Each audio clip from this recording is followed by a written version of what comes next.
What is up, everybody? CP and SJ here from Every Day We're Covering with another round of picks here for another good college football weekend. We're into week 4 here, SJ. It always seems like we're waiting and waiting for the season to start, and then you blink and it's like a third of the way over. But here we are, and hopefully we have some good picks. We've been rolling, so we're hoping we keep rolling for folks.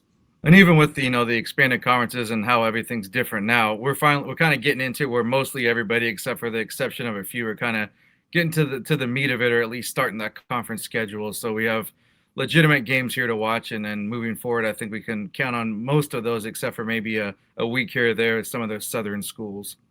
Yeah, and start to make some hopefully more educated plays along with it as well. Obviously, we've done fine so far, so we're good with the way it's gone. But you do get some more some more stuff to digest and build off of here as we pick from week to week. So kind of getting to that point here now. All right, let's get rocking and rolling here. I'm going to start things off here. I've got an early game to take a look at here on Saturday. It's an 11 a.m. kickoff, ESPN2. That good old TCU SMU rivalry. They seem to have some weird games over the years, but I just feel like this one sets up really well for the Horned Frogs. They're at home. It's only a 6.5-point spread. Have not been that impressed yet with what SMU's done. I think they've got a long ways to go to prove themselves. TCU, on the other hand, has looked pretty solid here so far. So I'm going to go with the home team to be able to cover a touchdown in that one. I mean, even though the jury was still out on, how good North Carolina is going to do this year and going forward, to beat a team like that to beat a team like that with, in an opening week and kind of just put them out of their misery early, that's impressive. Speaking of rivalries, I guess this maybe isn't so much so, because of how I mentioned the conference is changing, but also the fact that one team is pretty good and the other is pretty damn bad. But Oregon State, of course, they have a lot of history, the familiarity, but I think that's kind of where it ends this year. We've been, we like to take a stab at these, long numbers, whether it be, for or against. And this one, I think I'm actually feeling pretty confident. I might go a little heavy on this one just for the fact of how good Oregon's offense has looked, early against some legitimate opponents. And then also just, like I said, how bad Oregon State is. So it's 35.5, at least where I got the number and played it. If you get a little lower, go ahead and, get you a better number there. But even with that, I still feel pretty confident they can cover that. It shouldn't be, one of those games. Probably feel comfortable at halftime, and we'll flip over to some other ones and just keep one eye on it here or on the ticker type of thing. But I don't imagine any type of major upset here or anything close to that. Yeah, not quite the civil war that we're used to there between those two teams. It's like the end of it, like Yeah, once the yeah, South semifinal. surrendered, yeah. Wave the white flag, please. Yeah, and that's building off. Last week I took Tech on the big number against Oregon State, and then that came through. So yeah, I don't see Oregon have much of a problem trying to do the same. So I do like that one as well. I'm going to go over to. I'm going to keep riding the train here on a team that I've picked a few times already this season. They actually bit me one week, but I'm feeling pretty good about where they're headed. And I think this is going to be one of those games, too, where there's lots of points scored. Tulane is at Ole Miss, and Tulane coming off that beat down over Duke. I know there was some extra motivation in there, of course, with the former quarterback on the other sideline. But Ole Miss last week just seemed like the defense wasn't optional in their game against Arkansas. And Tulane's getting 13.5. And I almost imagine that number may even creep up a little bit more. I'm kind of hoping it does get to that 14 number, but I feel good about Tulane being able to score points and hang around. So, within a couple of touchdowns against a team that hasn't shown them playing defense yet, I'm going to give that a chance. Yeah, and even just maybe the defensive look they can give them might be able to hang in it, be a little more competitive there. This might be one of the. I mean, on paper, could be one of the games of the week. The next one I'm looking at here, and you have I guess new conference rivals perhaps. Auburn and Oklahoma.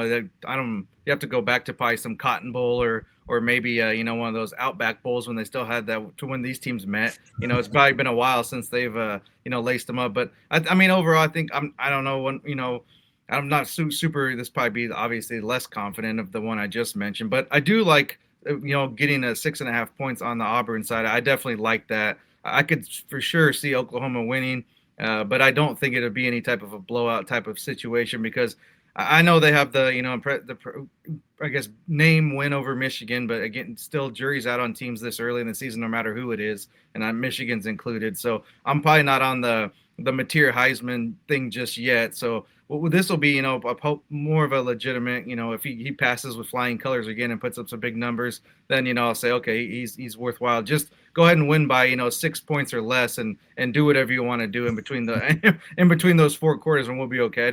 I think for being a ranked team, a ranked matchup within a conference, I know it's not traditionally conference mates, but they are now, so that's what we have to go off of. I think that's a little bit high, especially when both teams are, projected to be pretty decent. Yeah, and that's another one too, where I could see that number creeping, in your favor a little bit too down the road here as we move close to the game. So, yeah, I don't hate that as well. Other one I'm going to go to here is a Big Ten contest, another ranked contest. This is a night game, 6:30 on NBC. Illinois goes to Indiana, and Illinois getting 5.5 points as the higher ranked team. So I mean I like what Illinois has done so far. They've been done enough what they need to. I don't think Indiana's schedule has been that tough yet, and we kind of saw in the past, at least last year when they had their magical run, once they finally played a pretty solid team, didn't go well for them. So I don't know. I just like Illinois in this spot, so I'm going to go with the Fighting Illini to get that done. The style of play I think is going to be like the difference here, just to how Illinois may be ugly for a while and make it, maybe it's like 17-10 in the fourth or something, but then they get a big, turnover or a stop, and then they end up rattling off a couple touchdowns late, just like they did against Duke, and they'll end up, winning impressively. So I think that's be more of the recipe. I would be less surprised if something like that happened than Indiana kind of just, play go track meet all over the place and throw it all. I don't know. Maybe it's possible. Nothing has ever surprises us really. But I just, making a play and going with the smart money, I do think you're onto something there. And then the next one, we're both kind of pretty feeling good about this one. And how could you not? I mean, Miami's just steamrolled everybody they played, and then considering, like last week, I wasn't necessarily like going against them, but I thought it would be, somewhat of a competitive game against South Florida, and it was not that at all. So I'll go ahead and, say, well, we'll give Miami a chance here because they've looked about as good as you can look considering how you can play in the first 3 weeks. So with 7.5 to cover, I might go pretty heavy on that one too, because even a 10-point win, that's pretty. The Florida, they've got lots of issues from the players down to the coach, and we talked about on the podcast earlier this week of how it might be a day's number type of situation, as we've seen a couple of coaches already been handed pink slips, and we're just 3 games into the year. So I think it's just opposite directions, and Miami's kind of hitting their stride a little bit, and Florida is like, who knows what you're going to get with that. And of course they could come out and do something crazy and play and keep it competitive, but I still think they'll lose by 10 points or more. Yeah, I mean, I just don't know how you look at this line and not feel like this is a pretty good bet. I mean, there's so many things going wrong there in Florida. Obviously, just losing in general hurts your ego a little bit. But the way they lost last week, you can't tell me that DJ Lagway has a lot of confidence right now. The way that game went, throwing 5 interceptions. I know, LSU's a good defense, but man, there was a lot going wrong there.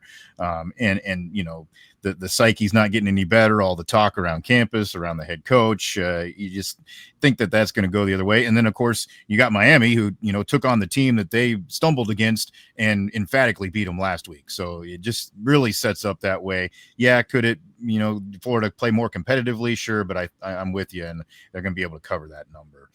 I know you were also taking a look there, SJ, at some boys making a long road trek actually for a team in a Big 12 going to a non-power conference school, so to speak. But old BYU's got a haul this week.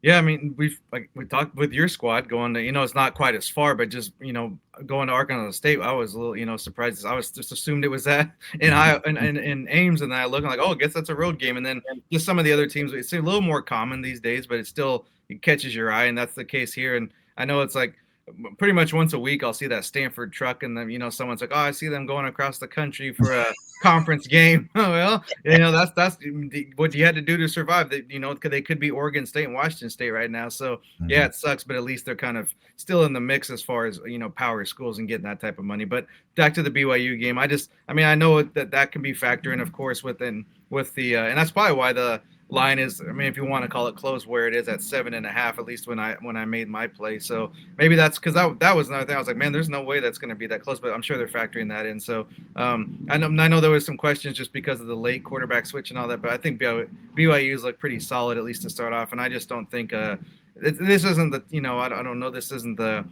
South Florida type of situation, at least to me, from the looks of it now. Now, if you get one of those, gully washers from the coast to blow in, you might have a different story there. You're gonna have to have something abnormal, I think, for it to be a close game. Weather delay or an injury, or just maybe you just play out of your mind one day, and that's going to have to take. And it can happen, like we said, whatever. It's done happened before and it happened again, but yeah, I don't see it on this one, and that's a pretty fairly easy number to cover for a team that likes to put up a lot of points. Yeah, I like that as well. BYU at East Carolina. That's a 6:30 game, by the way, on ESPN2 coming up there on Saturday night. So, yeah, that's another one. I think it's a good play. I just throwing a little bonus bet in there as well. I like James Madison. They're laying 8.5 at Liberty. I know it's not the flashiest game in the world, but Liberty, not the typical Liberty that you're used to this year, I think. And James Madison has looked strong enough so far. I think they're a competitive team.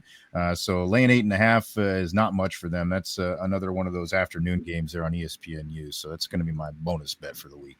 Digging in the weeds a little bit. I like that. I like that mindset. And also, I mean, it just reminded me too. I was like, man, couple more weeks. I hope at most. I need to look closer at, but when that action comes back, we'll Yeah. Tuesday, Wednesday, everything, we're going to be getting going hot and heavy. So I'm really looking forward to that and kind of studying those teams and getting a feel for what we're going to expect out of that league. And I said wacky weather and all that type of stuff. I mean, that's the definition of MAC. It's always something crazy when you see these, wildlife running on the field. You got snowstorms, all kinds of crazy stuff. So that's what we live for, right? Once a fall, at least. Exactly. We're ready for it. Ready for that action. Hopefully we continue to put some of that green in your pockets with the action that we're bringing you here these last couple of weeks. And we hope it rolls on here into this week for you. Make sure you're following us on Twitter. You see the handles there at Cherokee CP, at SJM Bets. Of course, we share the videos, picks there in that platform. And then we also put up the graphics so you can see all the details there and our confidence level on each of those picks as well. And then if we see anything else going on Saturday or, pick that we like over the weekend, we'll throw that stuff up there. We do some stuff throwing up NFL. So make sure you're following along there. And then we'd love it if you would like subscribe and share the podcast, available in all the major podcast platforms, including our host at Spotify. And then subscribe, get the notifications on the YouTube channel where we post these weekly picks videos for you as well. That's going to do it for our Week 4 picks. That's SJ Munoz. I'm Chris Parks. Thanks for joining us for some more picks here on Everyday We're Covering. We'll see you next time for some more covers.